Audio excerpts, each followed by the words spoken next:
What's up, YouTube? We're back with Complexity Card Gaming, and we've got a deck profile for you with Raphael Neven. Where were you at, Raph, and where did you play this weekend? I played the Dublin regional, and I won the one on Saturday. Sick. And first of all, big shout outs to Games Island, Card Market, Custom Playmat, Ultimate Guard, and Junk's Playground for always sponsoring Complexity Card Gaming. So big thumbs up to them. I only played, first round was like I played against a casual kid, but after that I only played against Sky Strikers, so I played only mirrors. And that was very interesting. So let's go to the list. Mirror Smasher, here he is. So first the staple. He smashed me as well. Yeah, it was great.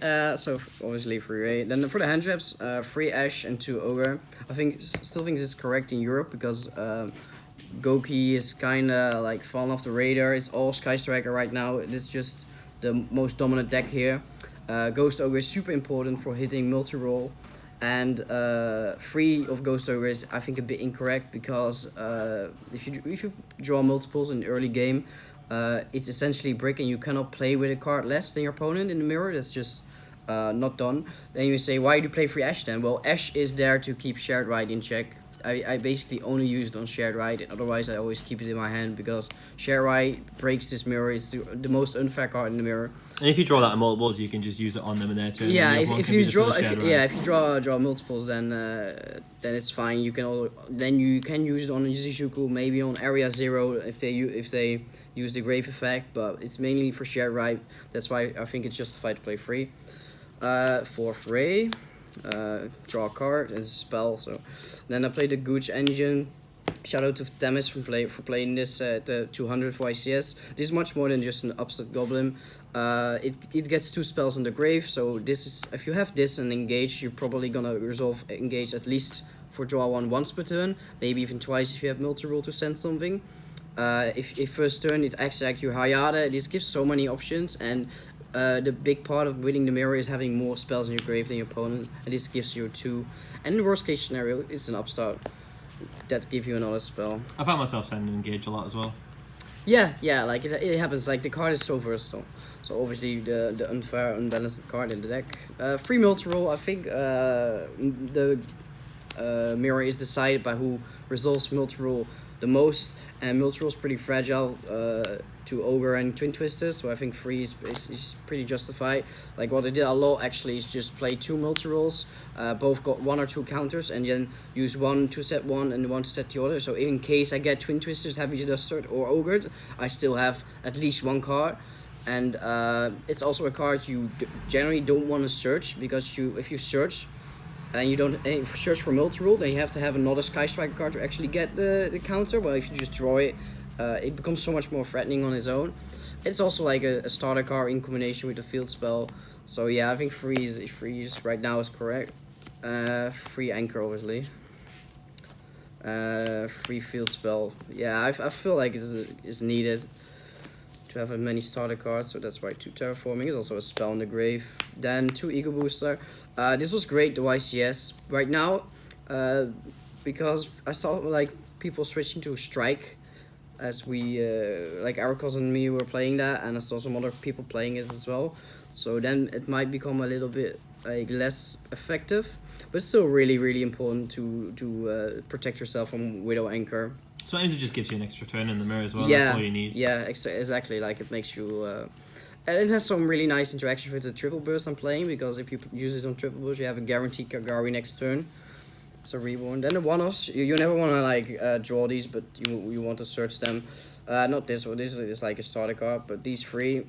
Shark Cannon is like maybe even one of the best cards in the deck, because it's a 4th Kagari in the mirror. It's always a Kagari, so that's really important. This you need to play, and this is just there to out things.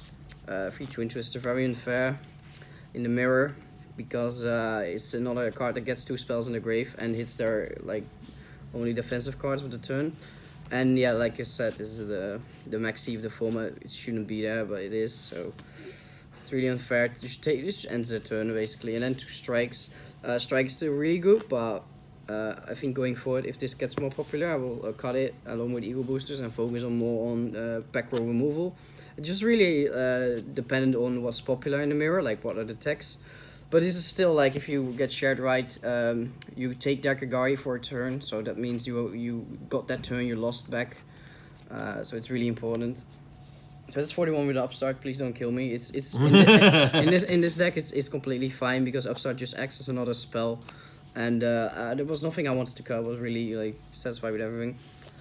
Extra deck's really staple. Free Kagari, free Shizuku, and free Hayate is absolutely staple. You should absolutely play free. Every turn you want to make this, just swing for 15. That's how you win the longer grind games. That's how you win the game free in time. If you make Hayate enough. Yeah, it's like you said with this with Zodiacs. Just why wouldn't you play maximum amount of Sky Striker aces? Ball Sword for game, Topologic because it's the best like 4 you can make with 2 monsters. This was Isolde because I don't play cherries right now because like I said, I think Goki is not really a big factor anymore in Europe. I played this instead. This is amazing. This acts like a shock cannon basically for Yonkagari next turn.